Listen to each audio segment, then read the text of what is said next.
Well, with us right now is Irvin Chodash, and he is with the ACT Laguna Woods, a club here in the village, and it's part of ACT for America.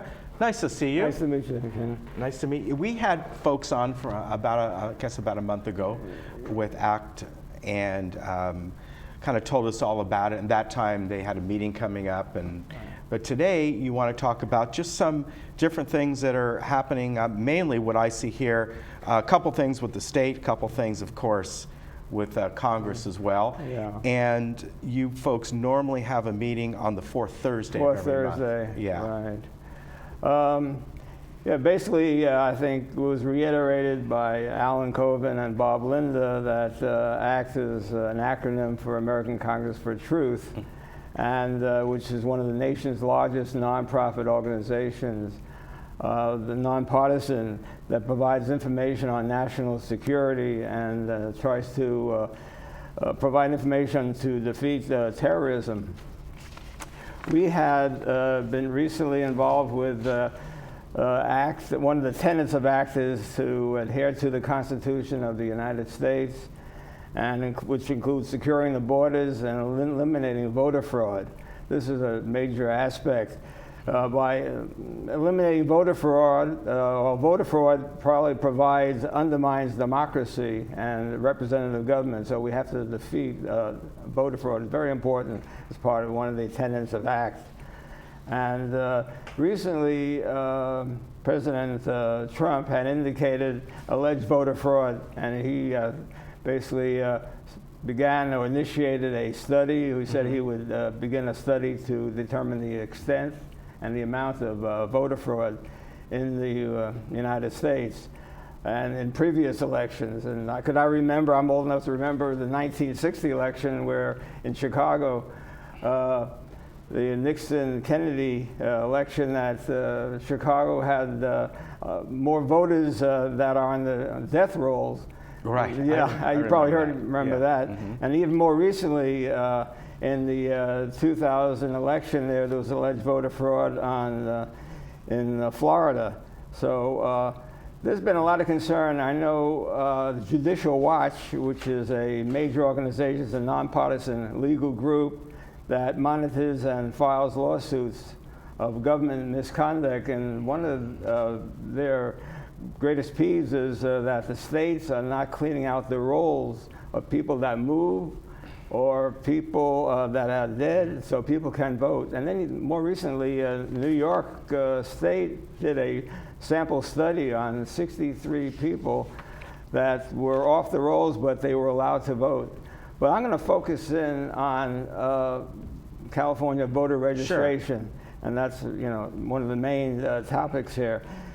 Back in 2015, November 10th, Governor Brown signed Assembly Bill 1461, entitled the Motor Voter Program. Right. Allows people, drivers, to apply for a driver's license as well as to register to vote, and at the same time allows non-citizens to obtain a driver's license. It was estimated about 650,000 new drivers in California were allowed to drive a car and obtain a license.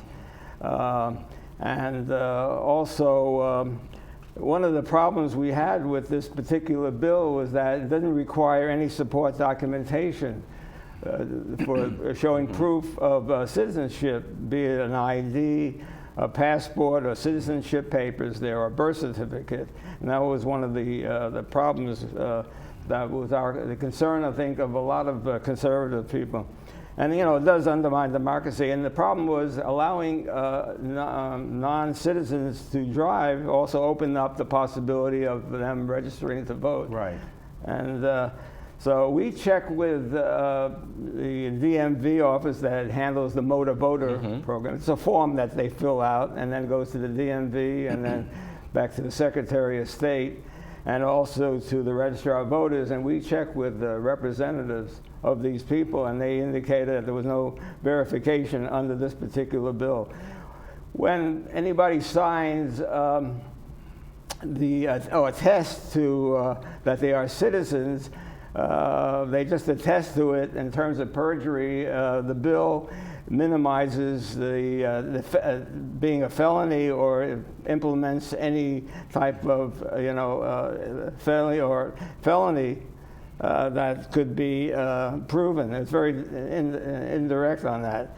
So that was your view on the motor voter program is really about how it's implicated more than anything else, right. Not the fact that making it easier for people to go in. I know one of the main reasons behind this was that people could go in and get their driver's license, especially when you would talk about younger people, because let's face it, sometimes I haven't renewed my license in, I don't know, 10 years or something like that, but give them a chance to do everything at once. But your view, I should say ACT's view on this, is that there's just not enough verification behind this. Right, yeah. And also, there was a federal law passed several years ago, and then it required all states to develop a form so that voters, people that are obtaining driver's license, can also vote. And more recently, Federal Law 2504, passed by Congress, required state driver's license applicants to also be allowed to apply for voter registration. Again, the federal government indicated that there was no support documentation required. And more recently, federal courts, Kansas and Arizona passed legislation to require some sort of support documentation for those people that are registering to vote.